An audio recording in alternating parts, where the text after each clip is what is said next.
Juba vanad eestlased armastasid jubedalt reisida. Näiteks tuntud kirjamees Kristjan Jaak Peterson läks ükskord jala Riiga. Kalevi poeg aga ei suutnud üldse ühe koha peal tammuda. Sebis ringi nagu pöörane. Niisiis, tere tulemast vaatama Eesti 100. juubeliaastale pühendatud saatesarja 100 erilist eestlast erisaadet, mis on pühendatud pöörastele eestlastele ja nende meeletule reisikirele.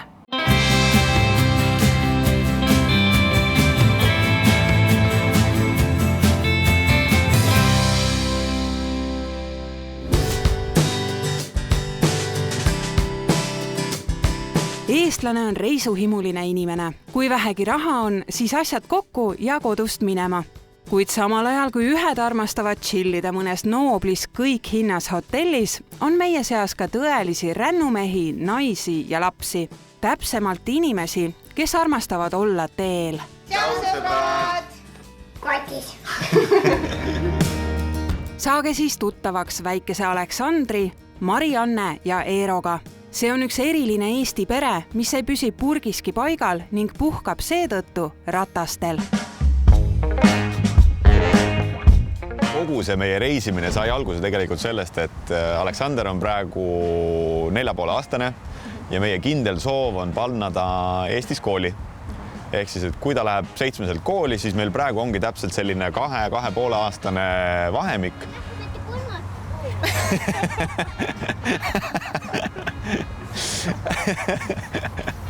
See annab meile täpselt sellise ajavahemiku, kus me saame praegu reisida, sest me ikkagi tahame ta Eestis kooli panna ja sellel hetkel me enam ei soovi niimoodi ühest kohast teise kooli vahetada, et siis me tunneme, et see aeg on selleks paikseks jäämiseks parem. Et praegu edasi kogu aeg.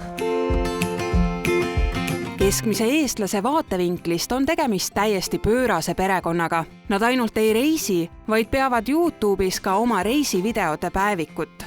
Tšau sõbrad! Nagu mõned teist teavad, plaanisime hakata dokumenteerima enda seiklusi Hispaanias, nii et let's go! Täiesti tavaline Eesti pere, kellel võib-olla on mingisugust julgust ja tahtmist ja pealehakkamist. Ma ei tea, kas on ilus öelda, aga võib-olla keskmisest rohkem, et me mõtleme ja tahame ja siis teeme. Mõeldud tehtud. Ühel ilusal päeval otsustasid paiksetest eluviisidest tüdinenud lapsevanemad kaubikusse elama kolida. Bussi mõte tekkis meil eelmise aasta suvel, et kui me olime kevadel sõiduautoga Hispaanias käinud ja sealt tagasi sõitnud, siis meil hakkas kahju sellest, et me lihtsalt kogu aeg kiirustasime kuskile. Me sõitsime ilusatest kohtadest mööda, me olime seotud sellega, kus me peame ööbima, kuhu me peame jõudma.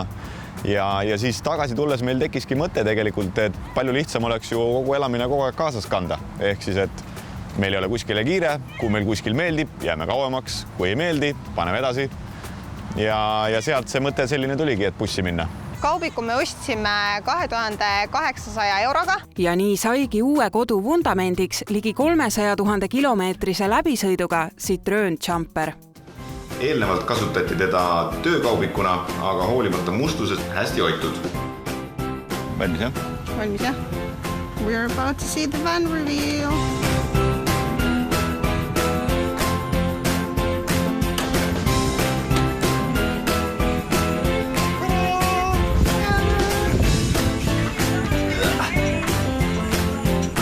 Selline ta veel on. Väga mõnus. Tagaaknad ja küljaknad. Jeei! Hakkam pihta või? Aga kuidas siis päevi näinud Citroenist hubane kodu valmistada? Esimese asjana tuli kaubiku kuut tühjaks visata. Meil käib umbes 3. tund tööd. Meil on seinad põhimõtteliselt puhtad. Aga mingid vahed on vaja makrofleksist ja asjast tühjaks teha. Väga tüütu.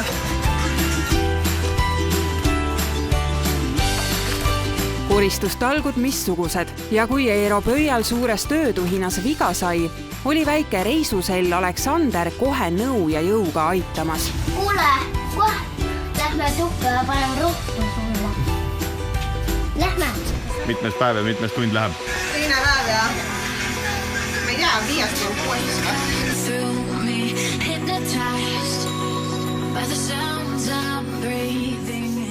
No nii, mis järgmiseks? No nüüd ma lähen ju katusele. Ossa laksid vajub jõhkalt.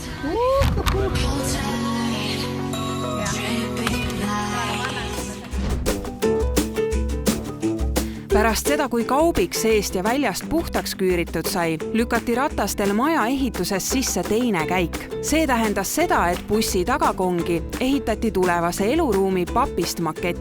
Seda selleks, et vältida hilisemaid prohmakaid. Ühesõnaga, siin on siis Aleksandri voodi / mingisugune pink, kus me saame istuda. See on kõik köögitasapind. Siia alla tulevad siis külmikud ja kanistrid. Siin on meie voodi. Tagantpoolt vaadatuna on siis päris kõrge. Aleksandr, kus me saame minna? Aga kuidas tundub, kas ruumi on piisavalt? Kui kaubikul vana kasukas seljast kooritud sai, oli aeg alustada isolatsioonitöödega. Aeg on esimesed soojustuse katsed teha. Jee!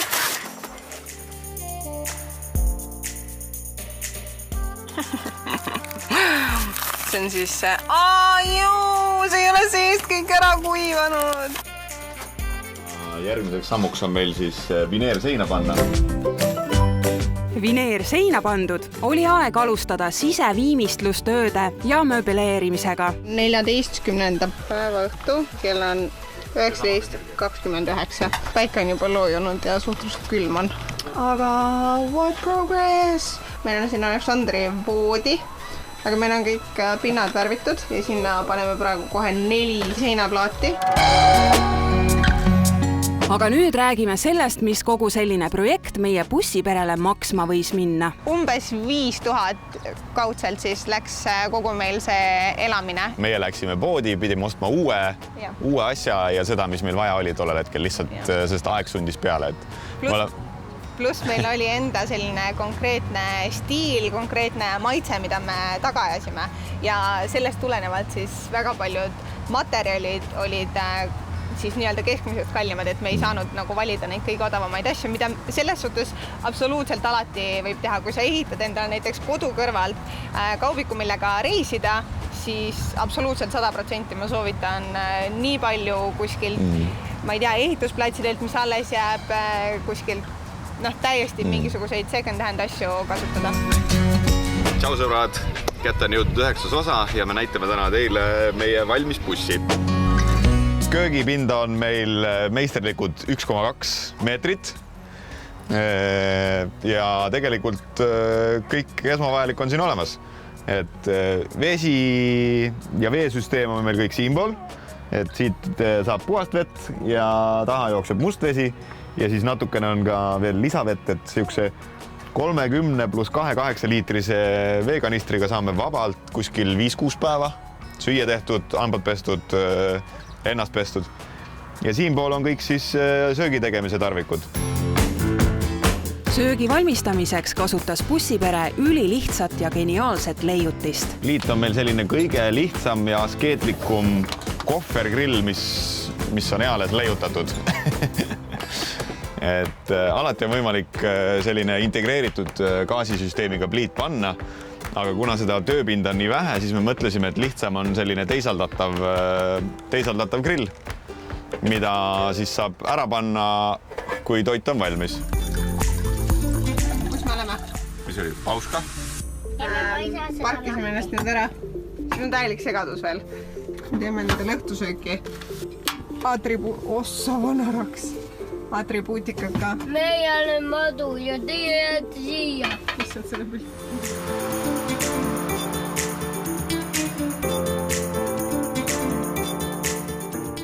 No nagu näha, siis me olime ajahädas stardiga, ehk siis meil ei olnud võimalust teha külmkappi. Ja siis pidimegi iga toidukorra jaoks minema eraldi poodi. Juurikatastud peavad vastu, aga kui oli lihasoov, siis jah, pidi lihtsalt minema poodi ja vahetult enne söögi tegemist siis see liha osta. Et aga leiba luusse lasta, on vaja korralikku sängi. Et voodi puhul on sul 2 varianti, sa kas paned ta pikkupidi või risti. Kuna mina olen täpselt 1,80 ja bussi laius on ka peaaegu 1,80. Et allpool on natukene laiem, aga see kõrgus, kus meie oleme praegu, on täpselt madratsi pikkuseks 178.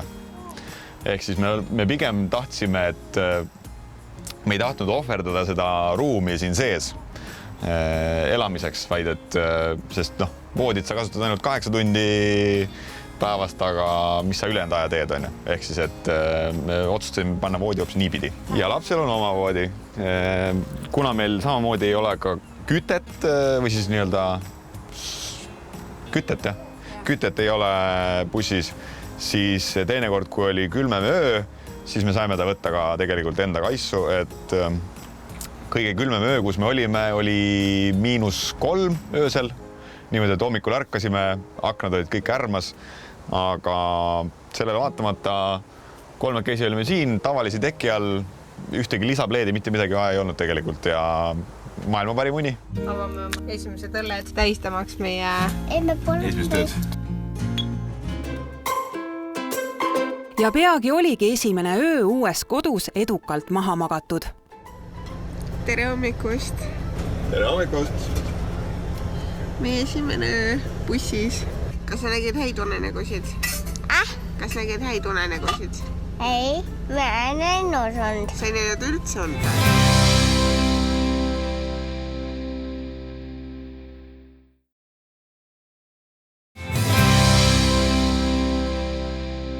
Tere tulemast tagasi vaatama saatesarja 100 erilist eestlast erisaadet, mille kangelasteks on Kaubikusse elama kolinud Marianne, Eero ja väike Aleksander.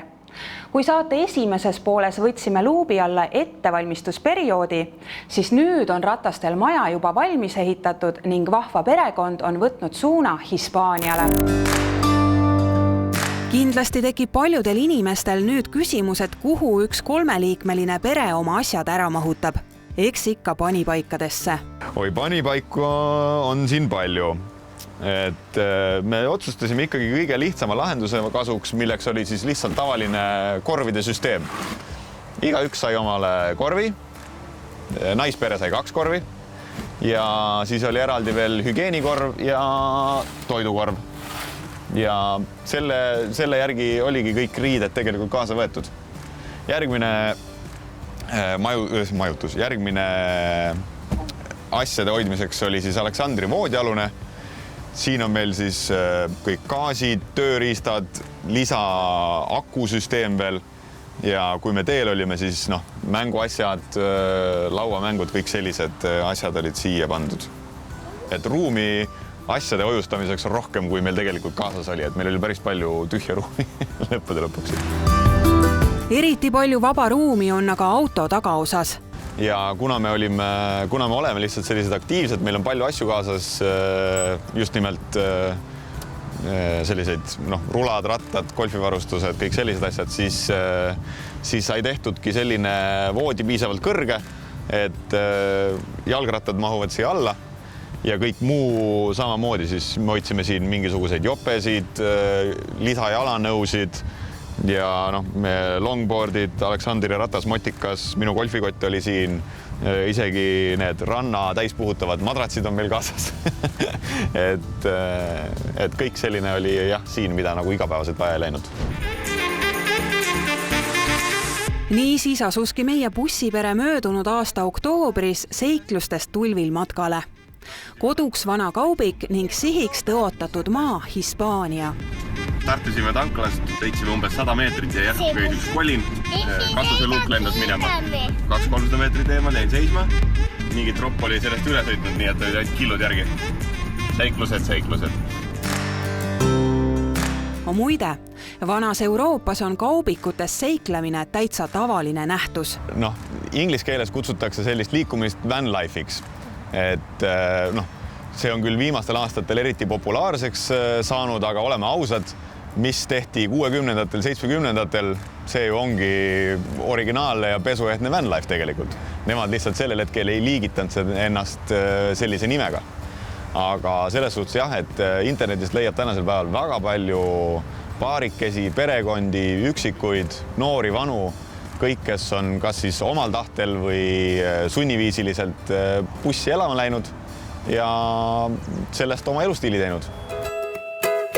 Aga kuidas mõjub selline elustiil 4-aastasele lapsele? Ma arvan, et see oli sedavõrd põnevam, sest ma arvan, et kui kahekesi bussis olla, siis õhtud kujunevad umbes niimoodi, et me rahuneme igaüks oma kuskil konkus ära, võtame telefoni kätte ja siis laseme ajal täiesti minna. Et lapsega selline asi kaob õnneks ära. Sa pead mängima lauamänge, sa pead vaatama erinevaid ägedaid raamatuid, sa pead mängima kaarte ja ma arvan, et kogu see nii-öelda van life või kaubikuelu muutub siis tänu sellele nii palju ägedamaks. Kodus oled sa lihtsalt, sa muutud nii laisaks, mugavaks, et lihtne on panna telekas mängima, iPad kätte anda lapsele, aga siin on meie elektrivaru on piiratud, kogu aeg iga õhtu ei saa telefone kasutada.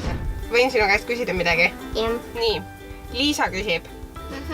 Aleksander, kas sa oled juba bussis elamisest tüdinud ka? Jaa.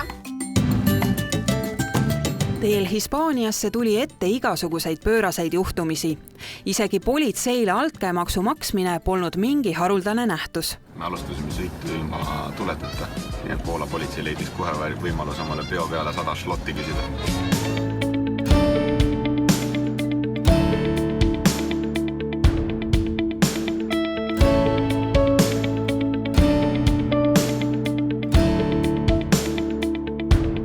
Sügisel Eestist startisime, siis me võtsime suuna mööda Euroopa idakülge Kreeka poole ja siis kõik need Balkanimaad seal, Itaaliad, Prantsusmaad, kuni siis läksime talvituma Hispaaniasse. Hispaanias aga ootas ees tõeline väljakutse. Selleks, et ots otsaga kokku tulla, tuli leida töö. Me läksime sinna mõttega, et kuna minu taust on golfist, et mina saan golfiväljakule tööle ja Marianne jääb Aleksandriga mitte koju, siis vaid bussi. Aga kuna see töökoht ei lõpuks ei jõudnudki selleni, siis me mõtlesime, et palju lihtsam oleks hoopis minna täiesti ükskõik millisesse kohvikusse, restorani ja mõlemad küsiksime tööd poole kohaga. Headest uudistest nii palju, et Marianne käis täna oma esimesel proovipäeval. Ja nii naljakas, kui see ka ei ole, siis me tegelikult suhteliselt kiiresti leidsime täpselt ideaalsete tingimustega poole kohaga tööd. Marianne oli õhtud tööl, mina olin hommikud tööl, ehk siis, et meil ei olnud kordagi sellist aega, kus Aleksandrit ei olnud kuskile panna. Ehk siis, et üks tuli töölt ja teine läks tööle. Teeme ruttu. Kell on juba 9.37, ma pean olema kell 11 tööl. Tšop. Nii et jaa, ma olen uus õnnelik tööomanik. Hip hooray for me. Et see sattus kuidagi niimoodi, et kui mina leidsin siis esimesena endale töö, siis nad ütlesid, et ma vabandan, aga meil ei ole sulle muud pakkuda kui ainult õhtused vahetused. Ma ütlesin, sellest ei ole midagi, ma võtan vastu ükskõik mida, suur aitäh, et te üldse kutsusite mind ja pakute mulle sellist asja. Ja kui Eero leidis töö, siis temale öeldi, et kuuled, et meil tegelikult on sulle pakkuda nagu päeva esimese poole vahetus, et ma loodan, et see on sulle okei.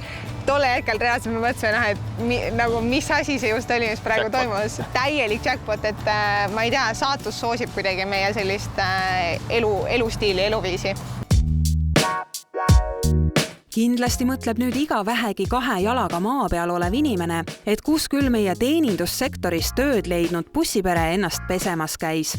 Linna parkimisplatsil isiklikku hügeeni ju ei teosta. Kui me jõudsime Hispaaniasse, siis seal me läksime ka trenni, et pigem oli see ikkagi niimoodi, et me mõtlesime, et läheks pesema trenni.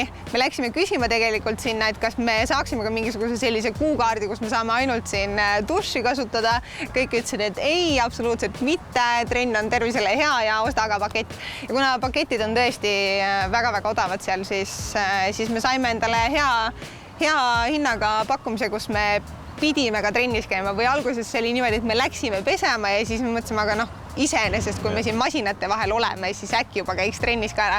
Ja siis sellest saigi ainuke selline hetk päevas, kus me nii-öelda saime aega endale. Et väga palju muule sellist ei olnud, mitte et oleks nagu tahtmist selleks olnud, aga see oli selline hetk, kus sa läksid trenni, sa panid endale klapid kõrva, sa tegid 2 tundi intensiivset trenni, said kõik oma pea puhtaks asjadest mõelda ja nii edasi, et see oli tõesti hea ja siis sa läksid sinna suure survega duši alla ja siis see oli nagu selline i-täpiks, et see oli tõesti hea lisa, et kui vähegi olla isegi kuu aega, kui olla paikne kuskil sellise eluga, siis igal juhul tasub endale see kaart teha ja kasutada seda dušivõimalust, eriti kui sa elad sellises riigis, kus sa oled, kus on palad. Bussis ööbimise kõige ekstreemsemaks küljeks kujunesid aga öökülmad. Täna öösel oli siis esimene öö, kus me talusime öökülma. Võtsime omale ühe koala kaisu, kes meid sööndas. Kõige külmem öö, kus me olime, oli -3 öösel. Niimoodi, et hommikul ärkasime, aknad olid kõik ärmas, aga sellele vaatamata 3 olime siin tavalisi teki all, ühtegi lisapleedi, mitte midagi vaja ei olnud tegelikult ja maailma parim uni. Põnev eluviis igatahes, kusjuures kõige huvitavam on see, et pangakontot selline bussielu väga ei pitsitagi. Seal Hispaanias kohapeal elades me lõime kõik oma tegevused, toidud, riided, gaasid, need jõusaali kuukaardid, kõik asjad lõime kokku, kütus ka loomulikult autoga elades. Ja meie saime kokku keskmiselt siuke 350, 400, maksimum kuu vist oli 500 eurot. Aga siis me ostsime suure koguse gaasi, me ostsime buss, tahtis natukene veel sellist putitamist. Aga et keskmiselt koha peal elades siuke 400 kuskil seal kandis. See on umbes, ma ütleks, umbes 5 korda paremini, kui ma eales arvasin, et meil võiks minna. Et see tõesti, see eluviis paneb sind kuidagi nagu minimaliseerima kõike, millega sa tegeled või kõike, millega sa kokku puutud. Ja kui sa ühel hetkel näed, et kui vähesega on võimalik elada, siis mina naisterahvana ütlen näiteks, et viimane asi, mis minul peast läbi käib, on see, et tahaks kuskile kaubanduskeskusesse minna, sest sellist asja, et läheks poodi ja otsiks endale midagi uut selga, see on kõige kaugem mõte üldse. Tõesti kaob igasugune soov ütleme nii, et maksta ükskõik mille üleliigse eest. Ja selline oligi meie seiklus Hispaanias. Tšau, sõbrad!